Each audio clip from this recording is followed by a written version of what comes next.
This video is one that I really didn't plan on making, but looking on past videos and streams I've had, as well as the school project I'm currently working on, I thought it'd be a good idea to take a deeper look into it.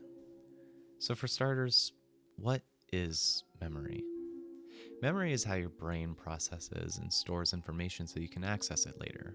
Most memories formation happens in your hippocampus, but the process also involves many other connected brain regions. Three main types of memory are short term, long term, and sensory memory. Sensory memory is the information collected from your senses, obviously. You only store it for a couple of seconds, and you really don't consciously control it, it's just highly detailed. Then you have short term memory. This is the temporary storage space. It holds information for a few seconds to minutes, and it's easily accessible. Then there's long term memory. This is the most, or at least mostly, permanent storage space. You can hold information here for years, and there really isn't a limit on how much information you can store. And that's really just the basics of it. So I want you to go back and think. Think of a memory way back, something good, something bad, whatever comes to mind. Now, I don't need to know what the memory is, but how does it make you feel? Is there a moment between what you can remember and what you cannot? Kind of like standing in a room that you've been in, but everything's slightly off. The furniture's moved, the paintings are crooked, the walls just slanted in just the wrong way. It feels off, but something's familiar. The light on your face, let's say the smell of fresh cookies, the sound of morning doves. You know it's there, but you can't tell why it matters. And that's where most of our memories lie, not as pictures and stories, but feelings and a memory of senses that reach us. Often we spend so much time trying to remember things like birthdays, places, people, and their faces. But everything else that we've lived through has really already passed us. Not in a bad way, but just through this subtle passage of time. So think of your memory. What does it look like? An old video? Blurry and shifting? Or soft like textile artwork?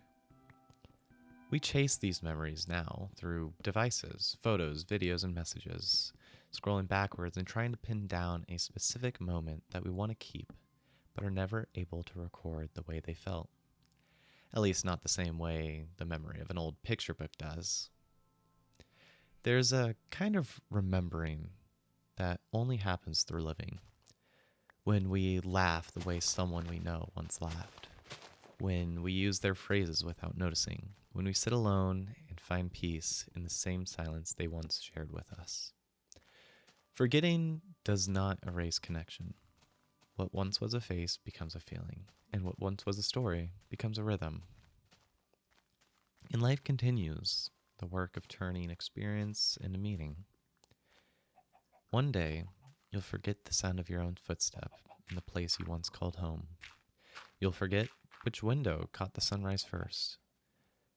But when you wake in a new room and the light touches your face just right, you'll feel that old peace again.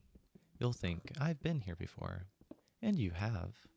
Just not in the exact form. But you remember the feeling that it gave you.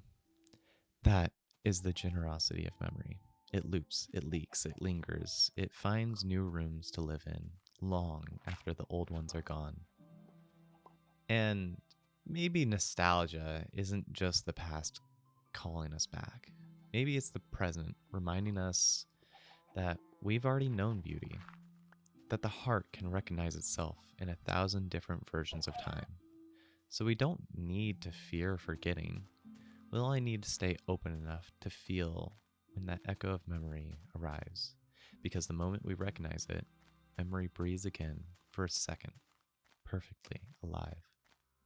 And when it fades, as it always does, we can let it go without the sadness that comes with.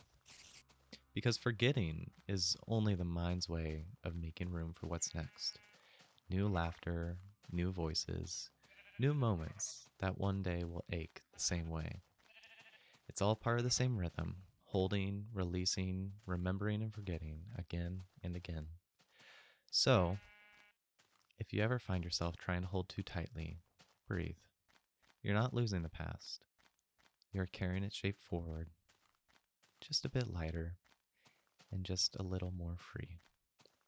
And when nostalgia visits, when that old feeling returns, soft and impossible to place, welcome it.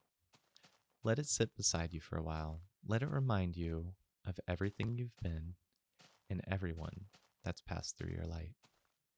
Then, when it leaves again, thank it, because that's how memory says goodbye, gently, so that you can live again. We all forget in the end, but we collect moments so small that never really fade, and maybe that's enough. To have felt deeply, to have remembered once, and to keep walking lightly into the next beautiful memory. And why does this feeling of memory exist? This absolute fondness around it. And most of it comes with nostalgia. Nostalgia is that affectionate and often sentimental feeling experienced when remembering past times, places, and experiences, especially those with happy personal association.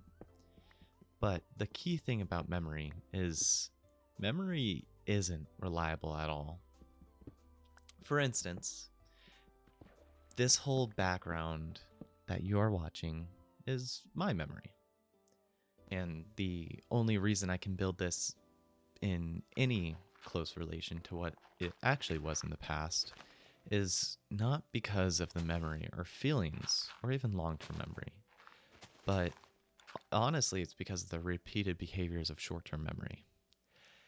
This building and even this world itself is from a Minecraft Let's Play series that I watched several dozen years ago. It came out, I would want to say, about 14 years ago at this point. I would have to say around maybe 2011. And I didn't just watch this as a kid 14 years ago when it first came out, but also a few years later when the world changed and I wanted to rewatch it.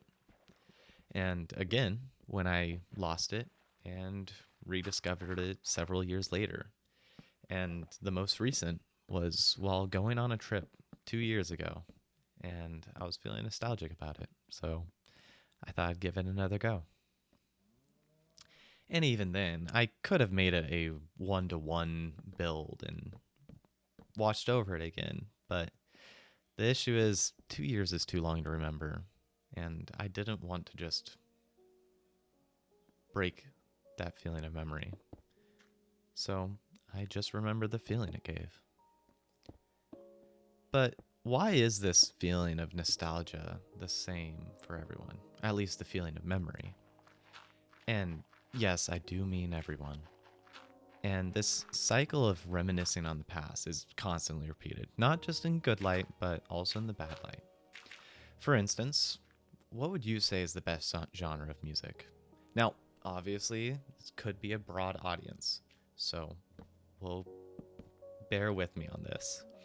But you'd likely say it's probably not the current music. You might like some of the current songs, but most likely the music genre that you think is the best would have been from the music you had while growing up.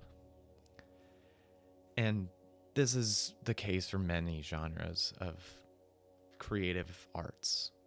On the other hand, what would you think about the generation of kids nowadays? Obviously, if you are still growing up, you really don't have a great opinion on it.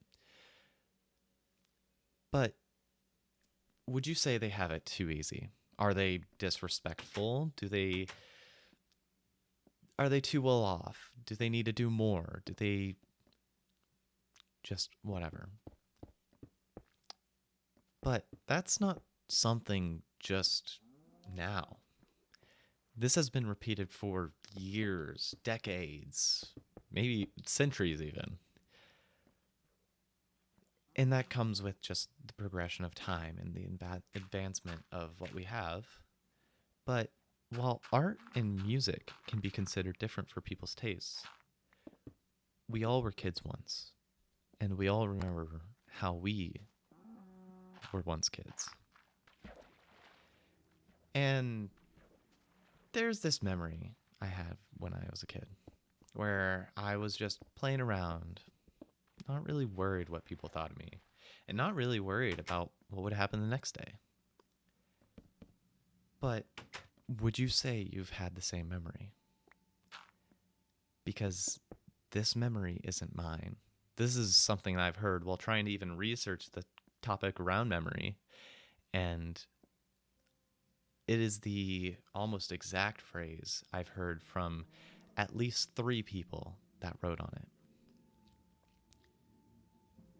So,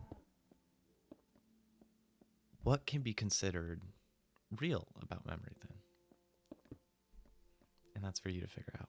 But this background that's been here the whole time, this is my actual memory. And I'd have to say the memories of hundreds of others. But even then, I'd be honestly impressed if some random person came by this video and recognized it.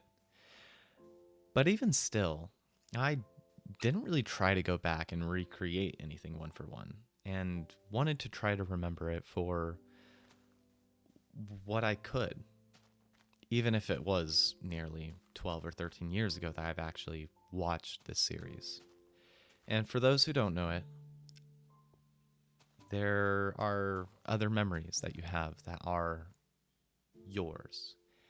Playing outside with your friends, siblings, family, going to school. And I know that may not always seem like it, but there are good memories that come with school. Playing sports, or even something simpler, like reading a book or watching a movie. But the thing I want to leave you with, the question I want to leave you with is, again, I don't want to know what your memory was, but I want to know how it made you feel. What are the emotions behind it? The feelings, the smell, the taste, the touch. What is that memory to you?